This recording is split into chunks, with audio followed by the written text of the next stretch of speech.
Bienvenidos. En el día de hoy vamos a traerles un programa que he denominado Un plan de vida para ser sano.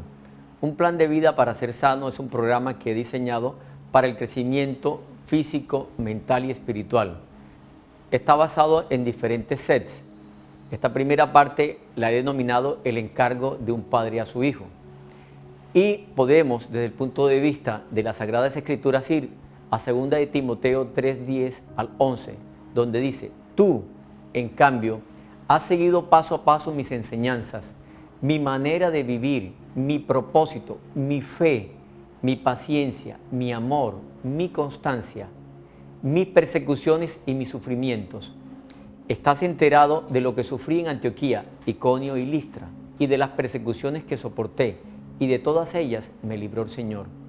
Es el mensaje claro, mensaje diáfano, contundente, de un padre espiritual hacia su hijo, Timoteo, donde da las instrucciones de enseñanza, donde da el paso a paso de cómo construir una vida para la sanidad basada en la santidad. Un plan de vida que incluye, ojo, mis enseñanzas, la instrucción de vida, una manera de vivir diseñada para agradar al Señor, un propósito para cumplir el mensaje que el Señor te ha dado, el propósito de cumplir en esta vida lo que tengas que hacer. Mi fe, o sea, la fe, la consolidación de la salvación, creer en fe para ser salvos. Mi paciencia a través de las dificultades, del acoso y todos los procesos que tienes que tener para seguir adelante. Mi amor para transmitir a los demás.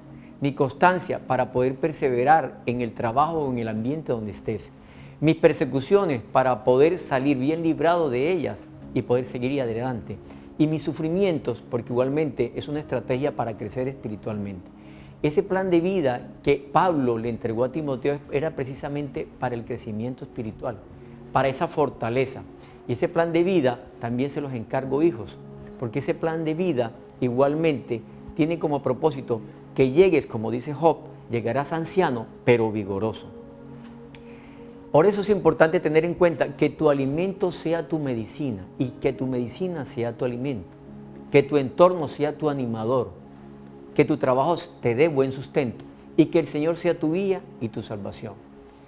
4 pasos, 4 orientaciones importantes, porque todos nosotros tenemos en primer lugar un origen biológico, nuestros padres, un origen biológico que nos da ese nacimiento, una determinación de nuestros padres o de nosotros al unirnos con alguien más, el matrimonio, un acuerdo, procrear, y un compromiso, criar un nuevo ser.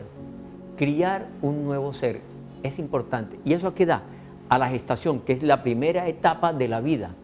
La gestación como principio básico tiene un origen en ese milagro de unir dos células, el cigoto, que se forma del espermatozoide del óvulo, un milagro maravilloso que de la parte material y física aparece un ser viviente. Pero ese ser viviente que está en procreación debe ser bendecido. Una vez se ha consumado el proceso y hay fertilización y se crea ese nuevo ser, debe ser bendecido, debe ser protegido, debe ser amparado y debe transmitirse el sentimiento de amor que se transmite a través de las sensaciones de la madre y del padre hacia su hijo. Pero también esa madre debe estar protegida de las acechanzas del enemigo, de las amenazas, de los conflictos ambientales, de la parte tóxica, de los consumos y de la comida tóxica y también de posibles infecciones. Hay que protegerla, por eso hay que monitorizar su gestación.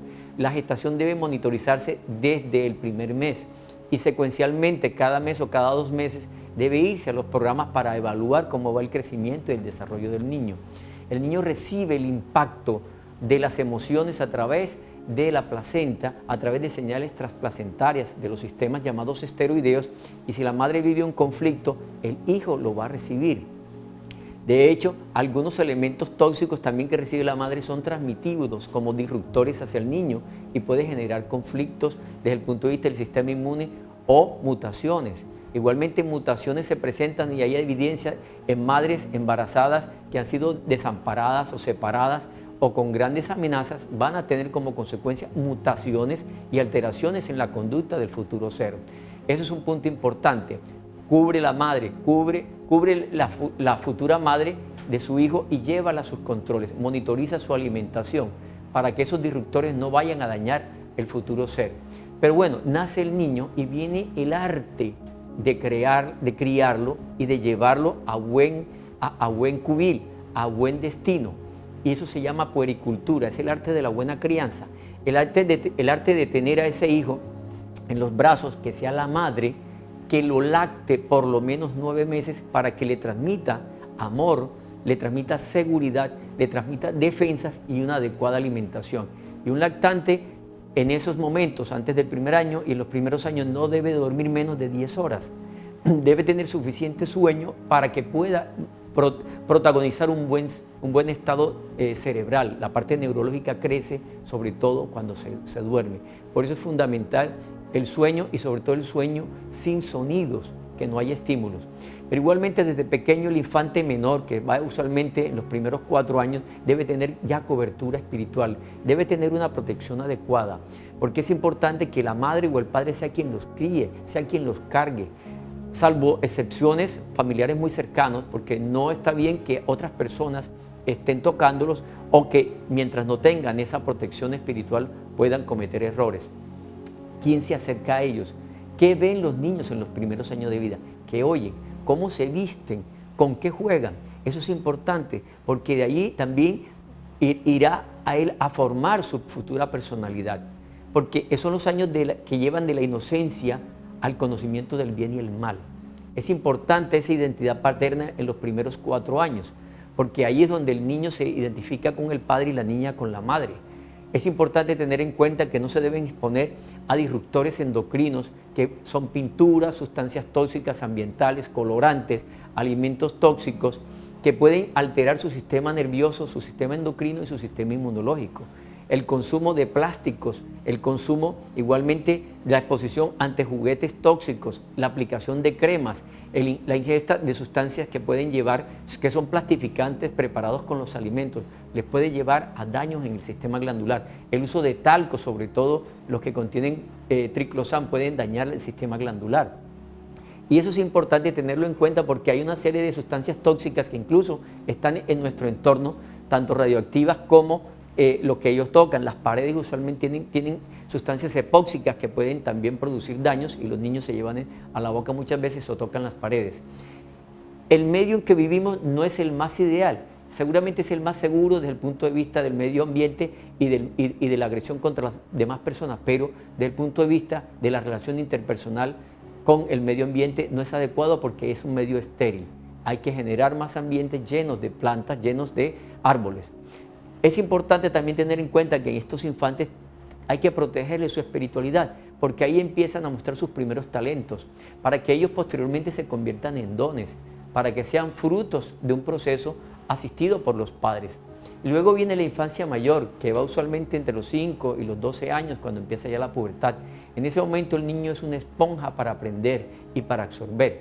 Allí genera la llamada identidad de género, el niño con el padre y la niña con la madre. Ahí donde entra igualmente a expresarse la lúdica. El niño tiene que jugar con sus amigas, con sus amigos, tener un ambiente sociable.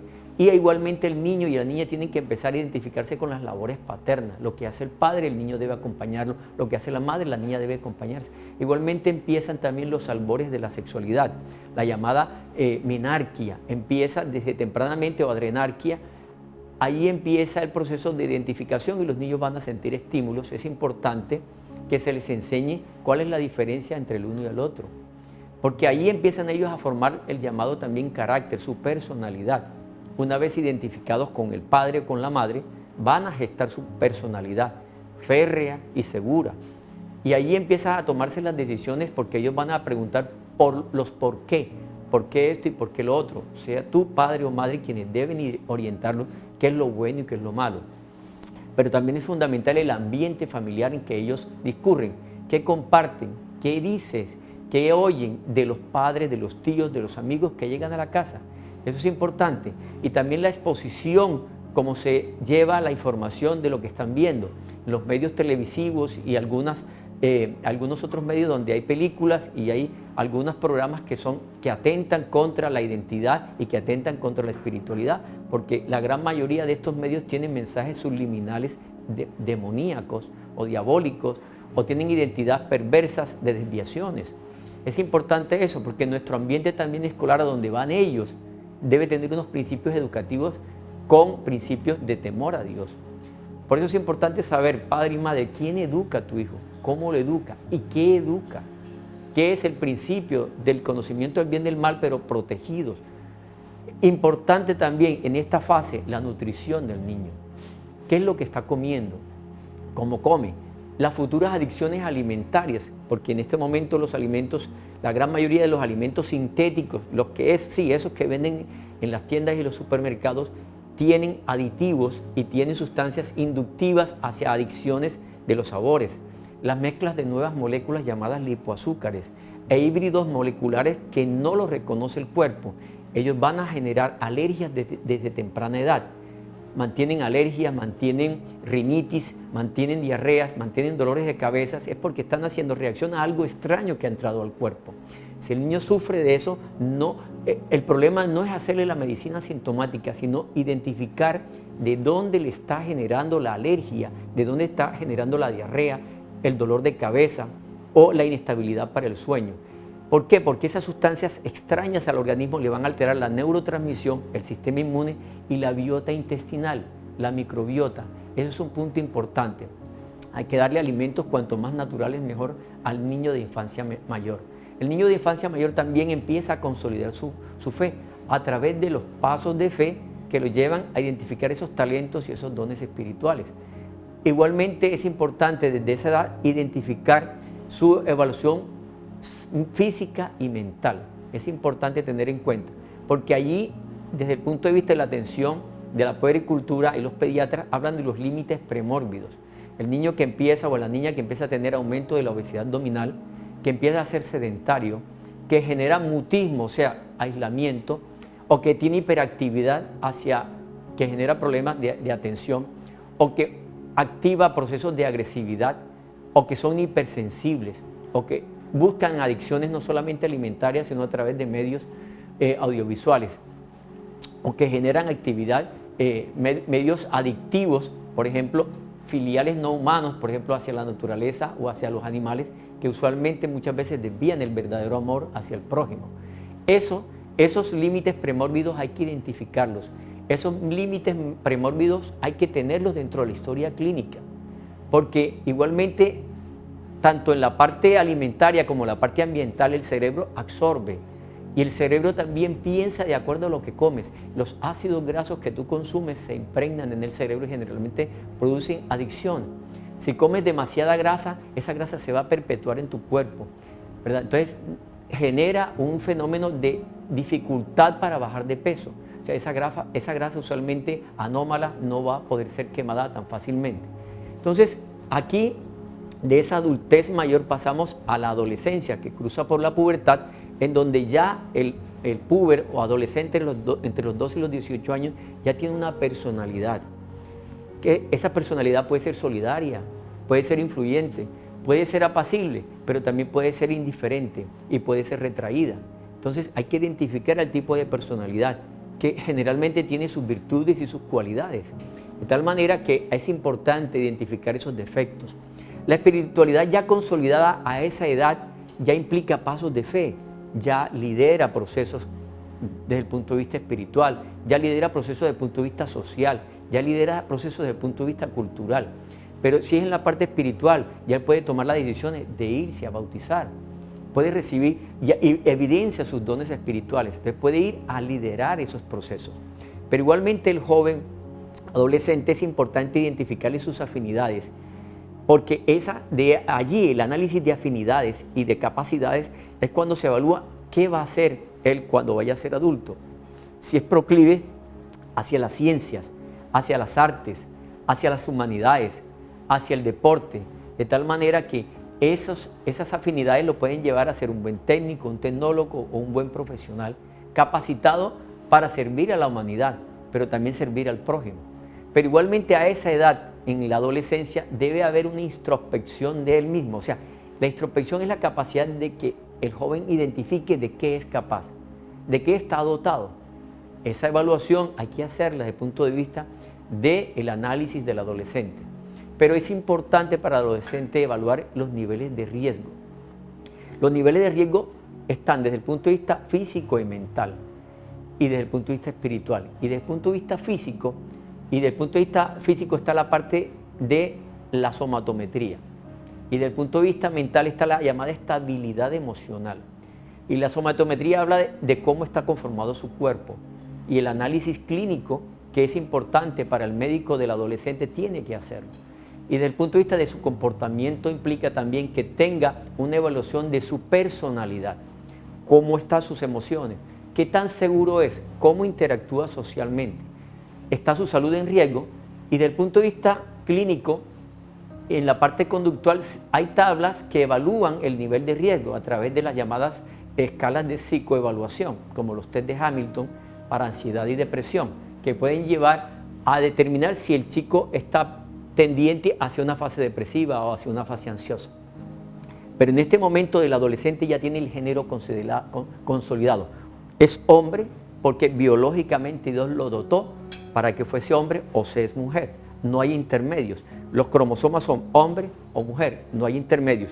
Y si por alguna circunstancia hay un híbrido, que son supremamente raros, generalmente en la impronta de la gestación el chico ya es hombre o ya es mujer.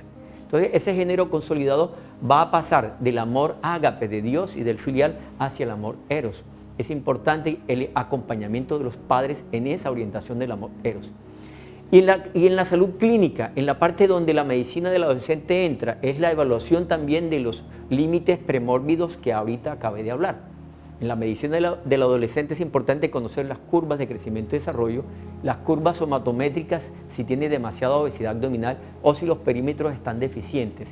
Ese perfil premórbido toca intervenirlo, si su presión arterial es normal o si sus límites de lípidos o glicemia están alterados. Ahí hay que intervenir antes que sea demasiado tarde para no manejar patologías crónicas adelante.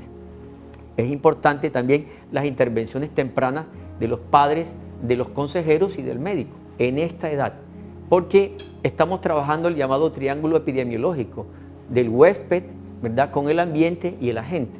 Ahí hay que intervenirlo. Esas connotaciones hay que intervenirlas tempranamente.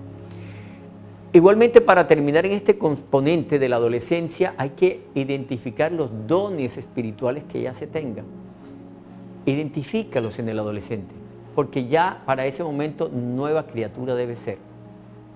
Que el alimento sea tu medicina y que tu medicina sea tu alimento implica que debes comer sanamente, debes evitar los agentes contaminantes, los agentes adictivos.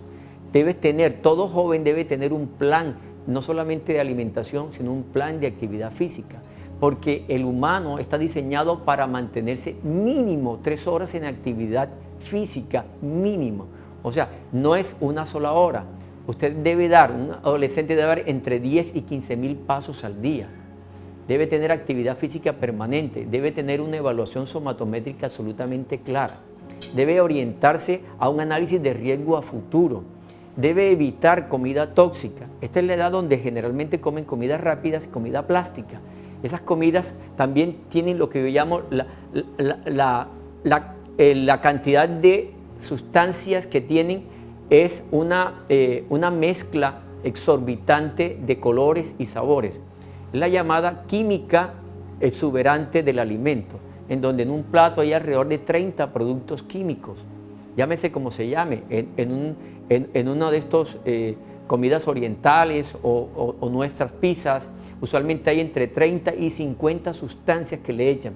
El organismo no es capaz de tolerar semejante carga de señales y de sustancias proteicas, grasas o carbohidratos. Es una especie de tormento para el tubo digestivo y una carga también para el sistema nervioso.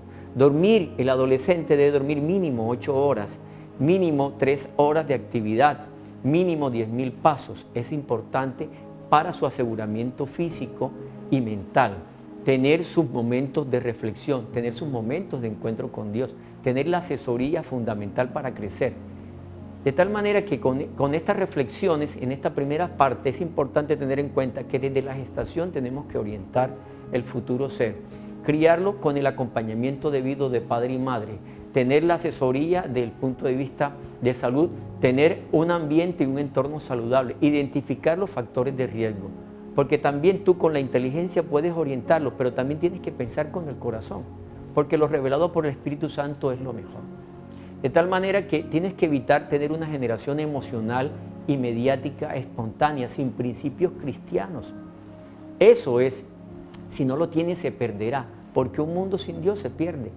Son pequeñas grandes sodomas, son pequeñas grandes sodomas que hoy en día con medios tratando de impulsar las relaciones sexuales con niños, el libre albedrío, con las relaciones múltiples, con perversiones que también son aberraciones, porque igual nosotros nacemos del pecado, pero debemos liberarnos de él, y la única forma de liberarnos de él es llegando a los pies del Señor, porque sí, hay trastornos mentales, pero trastornos mentales porque están escritos en Deuteronomio: si te apartas de mis preceptos y de mis designios, puedes tener trastornos mentales, y por abrir la mente al pecado vivirás con él, y solamente con el arrepentimiento del perdón de Dios puedes salir adelante.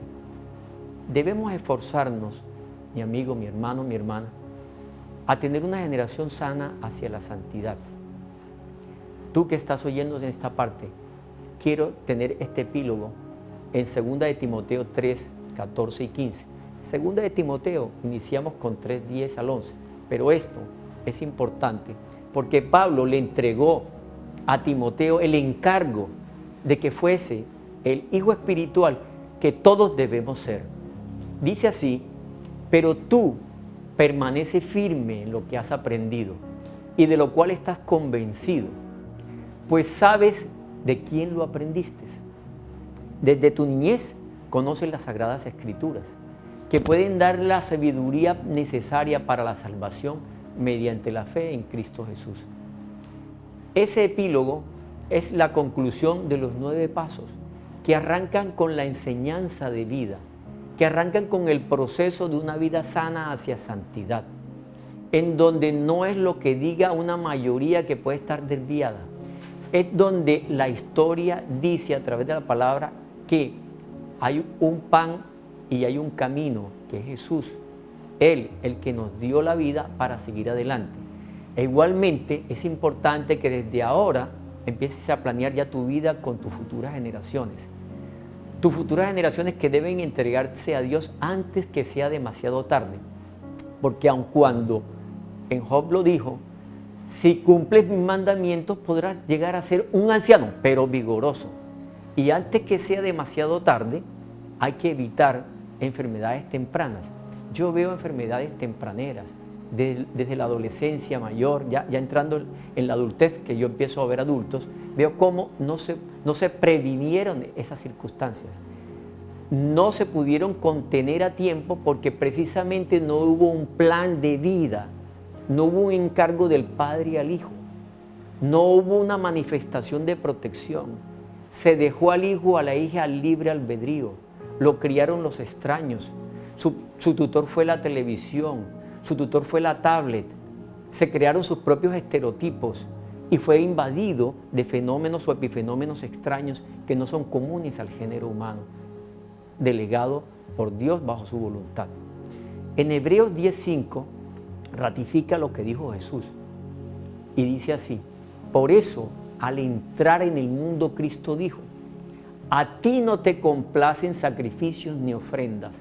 En su lugar me preparaste un cuerpo. Este debe ser templo del Espíritu Santo. Este debe ser incólume y preparado para una vida eterna. Este debe ser un cuerpo instruido y preparado por Dios para la eternidad. Dios le bendiga.